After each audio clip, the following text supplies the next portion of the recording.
Denver के अपने विशाल उपनगरीय घर में 4 लोग एक ही छत के नीचे रहते थे, लेकिन पूरी तरह अलग डिजिटल दुनिया में मौजूद थे।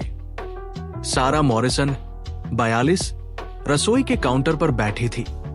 उसका लैपटॉप 3 अलग अलग सोशल मीडिया मैनेजमेंट डैशबोर्ड पर खुला था, जबकि वह साथ ही साथ अपने फोन पर क्लाइंट ईमेल का जवाब दे रही थी। एक सफल डिजिटल मार्केटिंग कंसल्टेंट के रूप में वो हमेशा कनेक्टेड रहने पर गर्व करती थी। उसके इंस्टाग्राम अकाउंट @SaraLivesDigital के 50,000 फॉलोअर्स थे, जो उसकी हर पोस्ट का इंतजार करते थे। मॉम, क्या आप मुझे लंच के लिए $20 वेमो कर सकती हैं? 16 साल के जेक ने लिविंग रूम से आवाज लगाई, अपने गेमिंग सेटअप से नजर हटाए बिना। 3 मॉनिटर उस ऑनलाइन बैटल रॉयल के अलग अलग पहलुओं को दिखा रहे थे, जिसमें वह जीत रहा था, जबकि उसके हेडसेट से दुनिया भर के टीममेट्स की आवाजें आ रही थी। अपने पापा से पूछो, सारा ने जवाब दिया, अपनी स्क्रीन से नजर हटाए बिना, जहां वह एक क्लाइंट के प्रोडक्ट लॉन्च के लिए परफेक्ट कैप्शन बना रही थी। डेविड मॉरिसन 45 अपने होम ऑफिस में दिन की तीसरी जूम कॉल में था। एक टेक स्टार्टअप के सॉफ्टवेयर आर्किटेक्ट के रूप में वो अपने दिन उन्हीं सिस्टम को बनाने में बिताता था जो उसके जैसे परिवारों को अपने डिवाइस से चिपकाए रखते थे। अपने कांच के ऑफिस दरवाजे से वो अपने परिवार को देख सकता था, लेकिन वे अलग अलग ग्रहों पर हो सकते थे। 14 साल की एम्मा अपने बिस्तर पर लेटी हुई थी, एक साथ टिकटॉक वीडियो देख रही थी, 3 अलग अलग ग्रुप चैट में मैसेज कर रही थी और आधे मन से अपनी ऑनलाइन अलजेब्रा क्लास अटेंड कर रही थी। उसकी टीचर की आवाज उसके सोशल फीड में हो रहे दिलचस्प ड्रामे की तुलना में सिर्फ बैकग्राउंड नॉइज थी। उनके डिजिटल किले में एकमात्र एनालॉग चीज वो लैंडलाइन फोन था, जिसका जवाब कोई नहीं देता था, जब तक कि उस मंगलवार की सुबह वो खबर के साथ नहीं बजा जो सब कुछ बदल देने वाली थी। सारा, ये डेनवर जनरल हॉस्पिटल से डॉ. मार्टिनेज बोल रहा हूं। आवाज शांत लेकिन गंभीर थी। आपके पिता को यहां लाया गया है, उन्हें स्ट्रोक आया है। ये शब्द सारा को शारीरिक धक्के की तरह लगे। उसने अपने पिता फ्रैंक से 3 महीने से बात नहीं की थी। उनकी आखिरी बातचीत उसकी उन लांती स्क्रीन के साथ अस्वस्थ जुनून के बारे में बहस में खत्म हुई थी।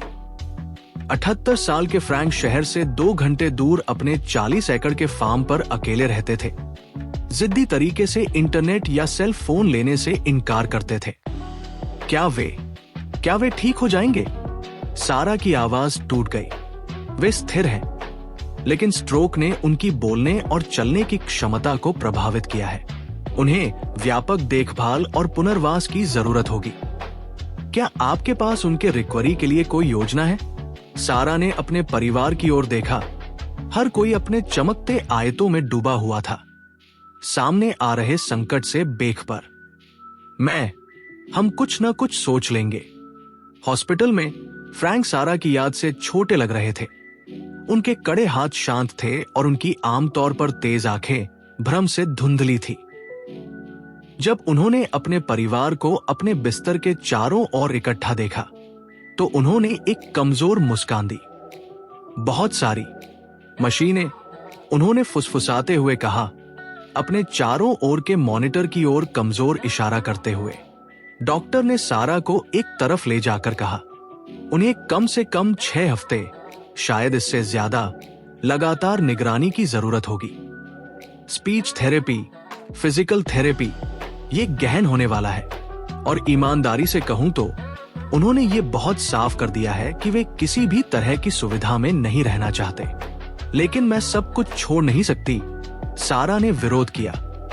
मेरे क्लाइंट हैं, डेडलाइन है, चलाने के लिए बिजनेस है, बच्चों का स्कूल है, एक्टिविटीज है। मॉम, एम्मा ने सुनकर बात काटी, क्या हम दादाजी की देखभाल के लिए किसी को हायर नहीं कर सकते? फ्रैंक की आंखों में अपनी पुरानी आग जैसी कुछ चमकी। कोई अजनबी नहीं, उन्होंने साफ तरीके से कहा। उस शाम परिवार ने एक इमरजेंसी मीटिंग की। महीनों में उनकी पहली वास्तविक बातचीत जो स्क्रीन के जरिए नहीं हुई थी। देखिए, मुझे पता है ये आदर्श नहीं है, सारा ने शुरुआत की, लेकिन पापा को हमारी जरूरत है और ईमानदारी से शायद हम सभी को इससे ब्रेक की जरूरत है। उसने अपने आसपास के विभिन्न डिवाइस की ओर इशारा किया। किससे ब्रेक? जेक ने वास्तव में भ्रमित होकर पूछा। मतलब छुट्टी जैसा कुछ? बिल्कुल वैसा नहीं। दादाजी के फार्म पर इंटरनेट नहीं है या सेल सर्विस। हम मूल रूप से ऑफलाइन होंगे। जो खामोशी आई वह कानों को बहरा करने वाली थी। कितने समय के लिए? एम्मा की आवाज छोटी थी। 6 हफ्ते, शायद 8। यह असंभव है, डेविड ने तुरंत कहा। मैं इंटरनेट के बिना काम नहीं कर सकता। मैं अपनी नौकरी खो दूंगा और मैं अपने सारे फॉलोअर्स खो दूंगी। सारा ने जोड़ा, फिर खुद को रोका। हमारी बात सुनिए, सुनिए कि हम क्या कह रहे हैं। जेक घबराकर हंसा। आप इस पर गंभीरता से विचार नहीं कर रहे हैं, है ना? मतलब हम वहां करेंगे भी क्या? फ्रैंक, जो उस दोपहर उनकी देखभाल में डिस्चार्ज हो गए थे, कोने में अपनी व्हीलचेयर से बोले। उनके शब्द धीमे लेकिन दृढ़ थे। तुम जियोगे। अगली सुबह सारा ने एक फैसला किया जिसने खुद को भी आश्चर्यचकित किया। उसने अपनी असिस्टेंट को फोन किया। जेनिफर, मुझे चाहिए कि तुम अगले 2 महीने सब कुछ संभालो। हाँ, सब कुछ। क्लाइंट्स को बताओ कि मैं फैमिली सैबेटिकल ले रही हूं। सैबेटिकल क्या? जेनिफर की आवाज अविश्वसनीय थी। सैबेटिकल, डिजिटल लाइफ से हम ऑफ ग्रिड जा रहे हैं। सारा, क्या आपका कोई ब्रेकडाउन हो रहा है? जब से मैं आपको जानती हूं, आप 2 घंटे से ज्यादा ऑफलाइन नहीं रही हैं। शायद यही समस्या थी। 3 दिन बाद मॉरिसन परिवार ने अपनी एसयूवी में अजीब चीजों का संग्रह लोड किया। फ्रैंक की मेडिकल सप्लाई, 2 महीने के लिए पर्याप्त कपड़े, बोर्ड गेम्स जिन्हें सालों से छुआ नहीं गया था, और किताबों का संग्रह जिन पर धूल जम गई थी। विशेष रूप से अनुपस्थित थे गेमिंग कंसोल, टैबलेट और लैपटॉप। ये पागलपन है, जेक ने बड़बड़ाया, अपने फोन को जीवन रेखा की तरह पकड़े हुए। अगर कोई इमरजेंसी हो तो क्या होगा? फार्म पर लैंडलाइन है, सारा ने कहा, हालांकि उसे यकीन नहीं था कि उसे नंबर याद है। अगर मेरे दोस्तों को मुझसे संपर्क करना हो तो वे जिंदा रह जाएंगे, डेविड ने कहा। हालांकि वो गुप्त रूप से अपने काम के सहयोगियों के बारे में भी यही सोच रहा था। जैसे जैसे वे अपनी कनेक्टेड उपनगरीय जिंदगी से फ्रैंक के अलग थलग फार्म की ओर दूर जा रहे थे, उनमें से किसी को भी अंदाजा नहीं था कि वे अपनी जिंदगी की सबसे महत्वपूर्ण यात्रा शुरू करने वाले थे। किसी जगह की नहीं, बल्कि एक दूसरे के पास वापस जाने की। आखिरी सेल टावर उनके फोन के सिग्नल से फ्रैंक की प्रॉपर्टी से लगभग 20 मील दूर गायब हो गया। एक एक करके उनके डिवाइस ने नो सर्विस दिखाया और सालों में पहली बार मॉरिसन परिवार वास्तव में पूरी तरह से डिस्कनेक्ट हो गया था। फ्रैंक अपनी स्थिति के बावजूद पैसेंजर सीट से मुस्कुराए। अब उन्होंने कहा, हम शुरुआत करते हैं। पहली चीज जो उन्हें लगी वह थी खामोशी, आवाज की अनुपस्थिति नहीं। फ्रैंक का फार्म उन आवाजों से जीवंत था जिन्हें मॉरिसन परिवार भूल गया था कि वे मौजूद हैं। पक्षी ओक के पेड़ों से आवाज लगा रहे थे, हवा मकई के खेतों में सरसरा रही थी, और कहीं दूर एक मुर्गा सुबह की घोषणा कर रहा था। लेकिन ये इलेक्ट्रॉनिक शोर की अनुपस्थिति थी जो कानों को बहरा करने वाली लग रही थी। कोई नोटिफिकेशन चाइम नहीं, कोई बजते फोन नहीं, कोई गुनगुनाते वाईफाई राउटर नहीं। ये सेंसरी डेप्रिवेशन जैसा है, एम्मा ने अपनी पहली सुबह फुसफुसाते हुए कहा, 100वीं बार अपने फोन की खाली स्क्रीन को घूरते हुए। वो रिफ्लेक्सिवली इसे चेक करती रहती थी। उसका अंगूठा उन ऐप्स को स्वाइप करने के लिए हिल रहा था जो लोड नहीं हो सकते थे। जेक फार्म हाउस के सामने के बरामदे पर पिंजरे में बंद जानवर की तरह टहल रहा था। इंटरनेट से पहले लोग कैसे कम्युनिकेट करते थे, ये सचमुच प्रागैतिहासिक है। वे बात करते थे, फ्रैंक ने अपनी रॉकिंग चेयर से कहा, जहां सारा ने उन्हें सूर्योदय देखने के लिए बिठाया था। उनकी बोली हर दिन साफ होती जा रही थी। आमने सामने इसकी कल्पना करो, फार्म हाउस खुद एक टाइम कैप्सूल था। 1952 में बना। ये फ्रैंक का बचपन का घर था। उनके माता पिता से विरासत में मिला और प्रेम से बनाए रखा गया, लेकिन कभी आधुनिकीकरण नहीं हुआ। रसोई में गैस स्टोव और एक रेफ्रिजरेटर था जो संतुष्ट होकर गुनगुनाता था, लेकिन उसमें कोई आइस मेकर या डिजिटल डिस्प्ले नहीं था। लिविंग रूम में पत्थर की चिमनी, बिल्ट इन बुकशेल्व्स जो वास्तविक किताबों से भरी थी, और फर्नीचर था जो व्यक्तिगत स्क्रीन टाइम के बजाय बातचीत को आमंत्रित करता था। टीवी कहाँ है? डेविड ने वास्तव में भ्रमित होकर पूछा। बेसमेंट में, फ्रैंक ने जवाब दिया। 5 साल से इसे ऑन नहीं किया है। सारा ने खुद को अपने अतीत में एक पर्यटक की तरह घर में घूमते हुए पाया। उसे बचपन में यहां आने की याद थी। स्मार्टफोन के अस्तित्व से पहले, जब दादाजी के फार्म की यात्रा का मतलब था खलिहान की खोज करना, मुर्गियों को खाना देना और सामने के बरामदे पर कहानियां सुनना। वो कब आना बंद कर दिया था? जिंदगी कब इसके लिए बहुत व्यस्त हो गई थी? पहले कुछ दिन क्रूर थे। जेक ने, जिसे वो नाटकीय रूप से गेमिंग विदड्रॉल कहता था, सिरदर्द और चिड़चिड़ाहट के साथ विकसित किया। एम्मा पलों को डॉक्यूमेंट करने के लिए अपने फोन तक पहुंचती रहती थी। सूर्योदय, एक तितली, अपने दादाजी की मुस्कान, केवल ये याद करने के लिए कि वो उन्हें किसी के साथ शेयर नहीं कर सकती। डेविड ने अपने लैपटॉप पर काम करने की कोशिश की जब तक कि बैटरी मर नहीं गई। फिर खाली स्क्रीन को घूरते हुए बैठा रहा, जैसे कि इसे पुनर्जीवित करने की इच्छा कर रहा हो। मुझे मीटिंग में होना चाहिए, वो बड़बड़ाया। डेडलाइन है, प्रोजेक्ट्स हैं, दुनिया खत्म नहीं हो जाएगी, सारा ने कहा। हालांकि वह ईमेल चेक करने, सोशल मीडिया अपडेट करने, उन दर्जनों नोटिफिकेशन का जवाब देने की अपनी इच्छाओं से लड़ रही थी जो शायद डिजिटल ईथर में जमा हो रही थी। आपको कैसे पता? डेविड ने वापस कहा। हम पूरी तरह से कट ऑफ हैं। कुछ भी हो सकता है। फ्रैंक अपनी शारीरिक सीमाओं के बावजूद अस्तित्व के एक अलग तरीके के लिए उनके गाइड बन गए। तीसरे दिन उन्होंने जेक से खलिहान में उनकी मदद करने को कहा। वहां क्या है? जेक ने अनिच्छा से पूछा। तुम्हारी दादी माँ का पियानो, फ्रैंक ने कहा। उनकी मृत्यु के बाद से नहीं बजाया गया है। खलिहान एक रहस्योद्घाटन था।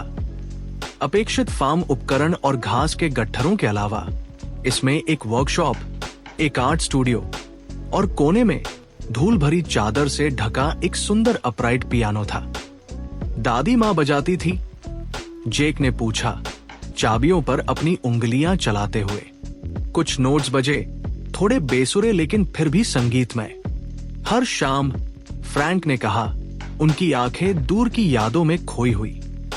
वे कहती थी कि संगीत मूल सोशल नेटवर्क था, लोगों को एक साथ लाता था।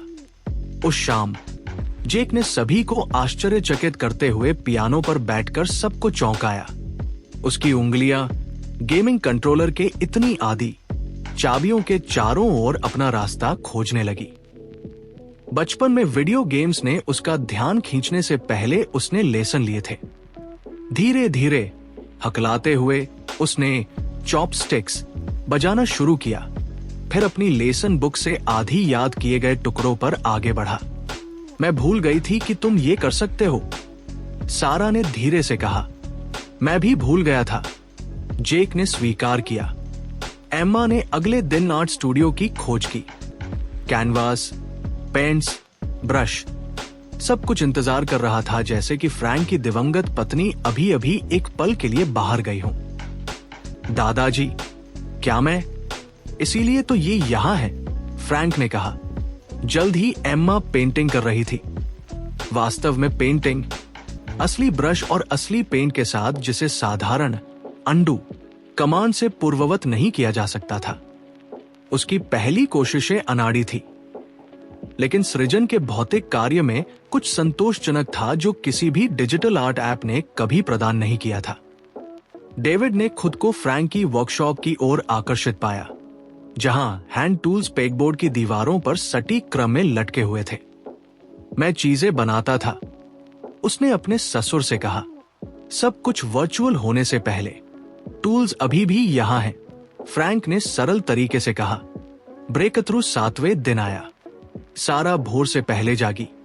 उसकी आंतरिक घड़ी अभी भी सुबह जल्दी ईमेल चेक करने के लिए प्रोग्राम थी। अपने फोन तक पहुंचने की इच्छा से लड़ते हुए बिस्तर में लेटने के बजाय वो उठी और बाहर चली गई। सूर्योदय के समय फार्म लुभावना था। खेतों से धुंध उठ रही थी। आसमान ने खुद को गुलाबी और सुनहरे रंगों में रंगा था और हवा में मिट्टी और बढ़ती चीजों की खुशबू थी।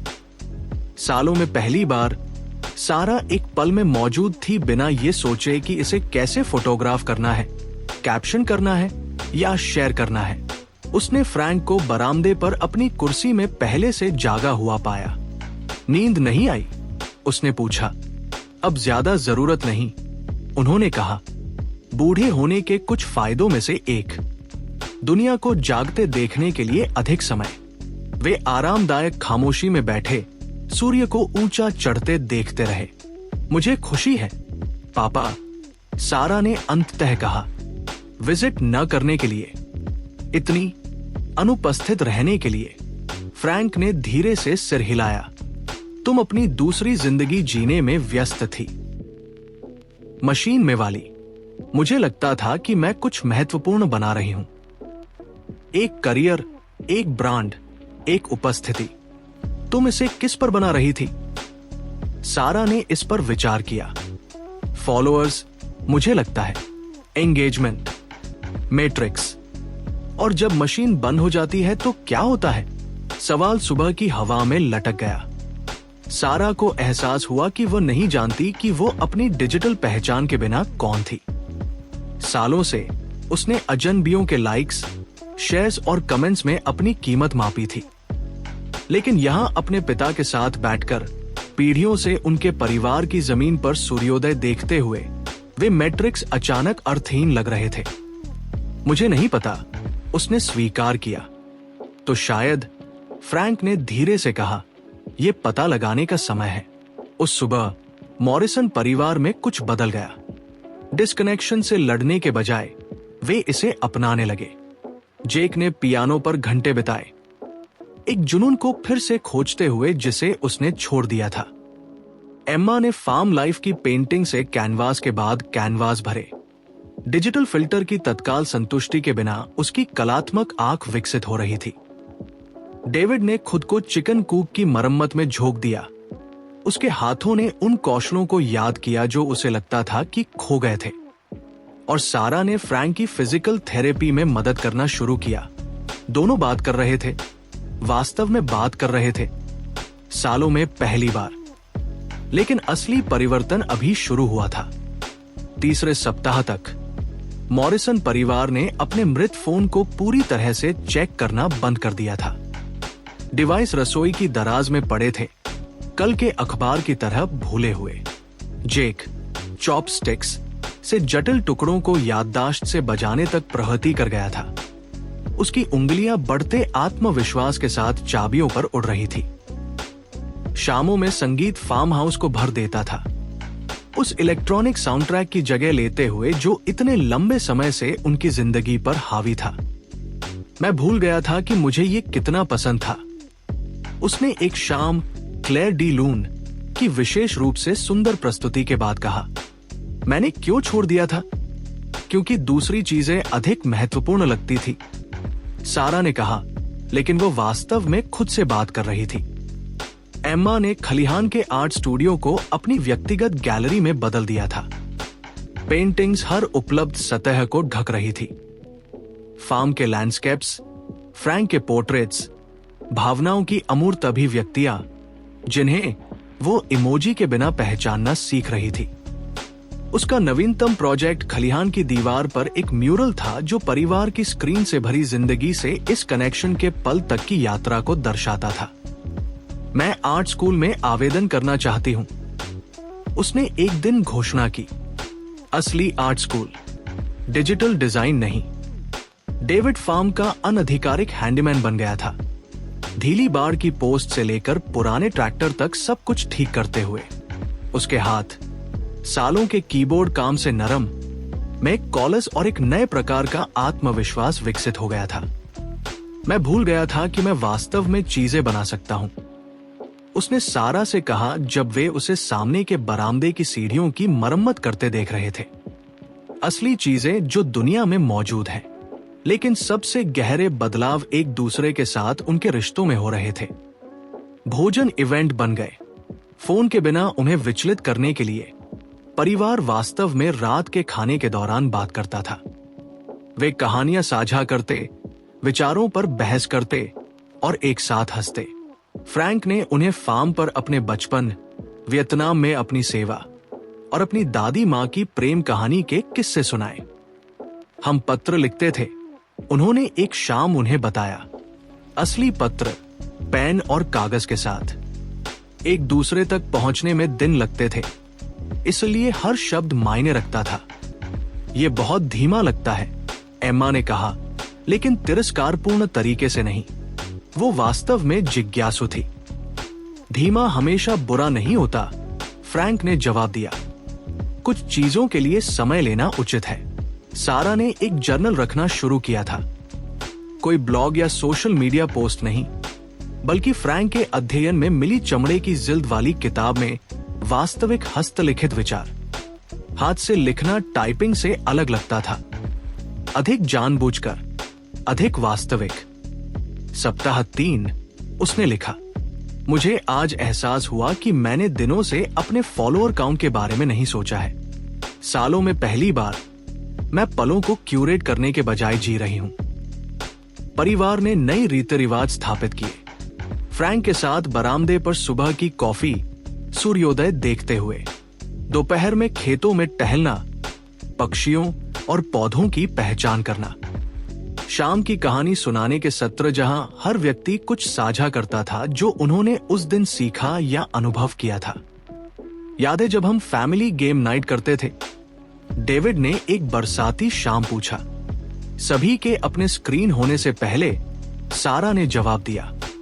उन्हें बोर्ड गेम्स और पजल से भरी एक अलमारी मिली, सारा के बचपन की विजिट के अवशेष। उस रात वे आधी रात तक मोनोपोली खेले, प्रॉपर्टी ट्रेड्स के बारे में अच्छे स्वभाव से बहस करते और तब तक हंसते रहे जब तक उनके पेट में दर्द नहीं हुआ। ये किसी भी वीडियो गेम से ज्यादा मजेदार है, जेक ने स्वीकार किया, और वह इसे सच में मानता था। फ्रैंक की रिकवरी सभी की अपेक्षाओं से तेज हो रही थी। डॉक्टरों ने 6 से 8 सप्ताह कहा था, लेकिन चौथे सप्ताह तक उनकी बोली लगभग सामान्य थी और उनकी गतिशीलता दैनिक सुधार रही थी। सारा को संदेह था कि अपने परिवार का आसपास होना वास्तव में मौजूद और व्यस्त सबसे अच्छी दवा थी जो उन्हें मिल सकती थी। तुम जानती हो, फ्रैंक ने एक सुबह कहा जब सारा उनकी एक्सरसाइज में मदद कर रही थी, मुझे वह स्ट्रोक एक कारण से आया था। पापा, ऐसा न कहें, यह सिर्फ बुरी किस्मत थी। जेनेटिक्स, शायद, या शायद यह मेरे परिवार को वापस पाने का एकमात्र तरीका था।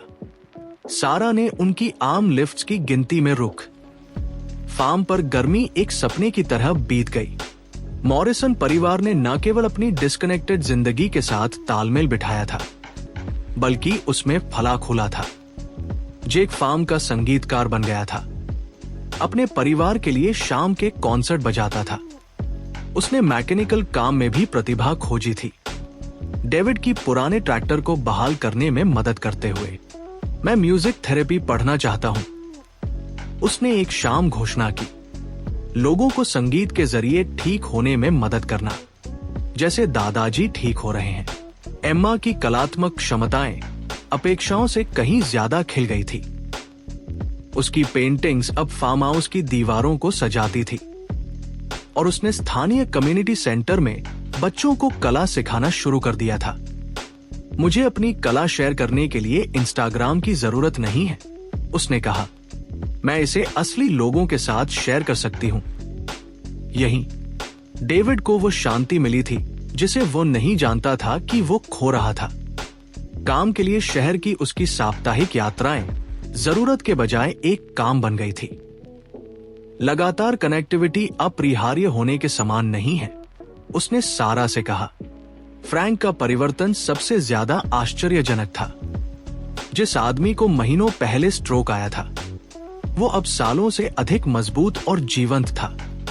ठीक होना सिर्फ शरीर के बारे में नहीं है, उन्होंने सारा से कहा, यह आत्मा के बारे में है और मेरी आत्मा लंबे समय से अपने परिवार के लिए भूखी थी। जैसे जैसे अगस्त नजदीक आया, वास्तविकता ने दखल दिया। जल्द ही स्कूल शुरू हो जाएगा। डेविड की कंपनी उस पर वापस आने का दबाव डाल रही थी। सारा के क्लाइंट पूछ रहे थे कि वो कब वापस आएगी। हमें फैसला करना होगा, सारा ने अपनी शाम की पारिवारिक मीटिंग के दौरान कहा। हम यहां हमेशा नहीं रह सकते। क्यों नहीं? एम्मा ने पूछा। वास्तव में क्यों नहीं? क्योंकि हमारी जिम्मेदारियां हैं, डेविड ने कहा, लेकिन उसकी आवाज में दृढ़ता की कमी थी। किसके लिए? जेक ने पूछा। उन नौकरियों के लिए जिनकी वास्तव में हमारी जरूरत नहीं है, उन लोगों के लिए जो हमें केवल स्क्रीन के जरिए जानते हैं। फ्रैंक ने अपने परिवार की बहस सुनी, फिर चुपचाप बोले, मैं तुम्हें तुम्हारी दादी मां के बारे में बताता हूं। जब हमारी शादी हुई, सभी उम्मीद करते थे कि हम शहर चले जाएंगे, बेहतर नौकरियां, अधिक अवसर। लेकिन हमने यहां रहना चुना, सादा जीवन जीते हुए। लोग सोचते थे कि हम पागल हैं। वो रुके, यादों में खोई आंखों के साथ। लेकिन हमारे पास यहां कुछ था जो हमें कहीं और नहीं मिल सकता था। हमारे पास समय था, एक दूसरे को गहराई से जानने का समय, उन छोटे पलों के लिए मौजूद रहने का समय जो जिंदगी बनाते हैं। सारा की आंखों में आंसू आ गए।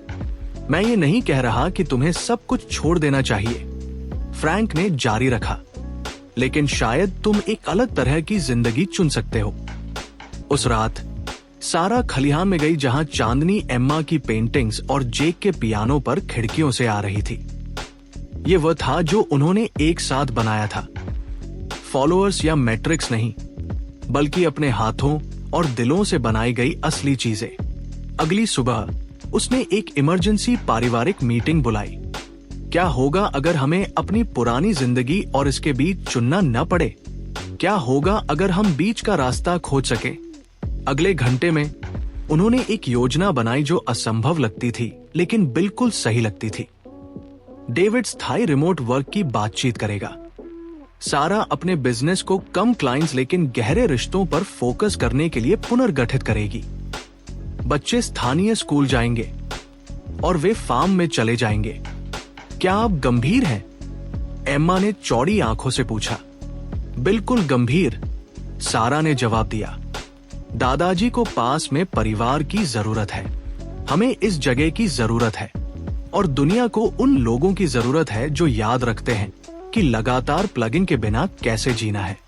फ्रैंक की आंखों में आंसू आ गए। क्या तुम वास्तव में ऐसा करोगे? हम कुछ भी नहीं छोड़ रहे, डेविड ने कहा। हम इसे कुछ बेहतर के लिए बदल रहे हैं। 6 महीने बाद वे अपनी नई जिंदगी में बस गए थे। फार्म हाउस का विस्तार सारा के ऑफिस और एम्मा के लिए एक उचित स्टूडियो के साथ किया गया था। तकनीक एक मास्टर के बजाय एक टूल बन गई थी। उनके पास निर्दिष्ट टेक फ्री समय और स्थान थे। क्या आप कभी इसे मिस करते हैं? सारा ने डेविड से एक शाम पूछा जब वे अपने बच्चों को बाहर खेलते देख रहे थे। पुरानी जिंदगी, मैं महत्व के भ्रम को मिस करता हूं, उसने कहा। लेकिन मैं चिंता, लगातार दबाव को मिस नहीं करता। सारा ने सिर हिलाया। मैं कभी कभी वैलिडेशन को मिस करती हूं, लेकिन अब मेरे पास कुछ बेहतर है। ध्यान जो मायने रखता है, प्रेम जो असली है, प्रदर्शित नहीं। उस रात फ्रैंक ने अपनी शाम की सभा के दौरान एक घोषणा की। जब मुझे स्ट्रोक आया, मुझे लगा कि मैं सब कुछ खो रहा हूं, लेकिन इसके बजाय मुझे वह मिला जो मुझे लगता था कि हमेशा के लिए चला गया था। मुझे अपना परिवार वापस मिल गया। उन्होंने हर एक को देखा। तुमने एक बूढ़े आदमी को सिखाया कि जो वास्तव में मायने रखता है उसे चुनने के लिए कभी देर नहीं होती। और तुमने सीखा कि जुड़ाव नेटवर्क के बारे में नहीं है, ये इस बारे में है कि तुम अपने सामने के लोगों से कितनी गहराई से जुड़ते हो। जैसे ही सारा ने अपने परिवार को अपना दिन साझा करते सुना, उसे एहसास हुआ कि उन्होंने कुछ पाया था जो कोई डिजिटल कनेक्टिविटी प्रदान नहीं कर सकती थी। उन्होंने एक दूसरे के पास घर वापस जाने का रास्ता खोज लिया था। 1 साल बाद मॉरिसन फार्म एक पारिवारिक रिट्रीट सेंटर बन गया था, जहां लोग तकनीक से डिस्कनेक्ट होकर एक दूसरे से रिकनेक्ट हो सकते थे। फ्रैंक सेंटर के गाइड के रूप में काम करते थे, आगंतुकों को सिखाते थे कि सबसे अच्छा नेटवर्क उन लोगों द्वारा बनता है जो एक ही कमरे में बैठकर एक दूसरे की आंखों में देखते हैं। जेक ने म्यूजिक थेरेपी की पढ़ाई की और परिवारों को संगीत के जरिए ठीक होने में मदद करने के लिए वापस आया। एम्मा की कला रिट्रीट सेंटर को भर देती थी और उसे आर्ट स्कूल में दाखला मिल गया।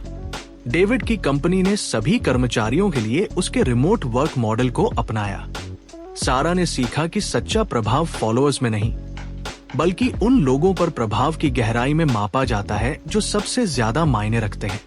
हर शाम जब उसका परिवार सूर्यास्त देखने और अपना दिन साझा करने के लिए इकट्ठा होता था, वो जानती थी कि उसने किसी भी डिजिटल साम्राज्य से कहीं अधिक मूल्यवान चीज बनाई थी।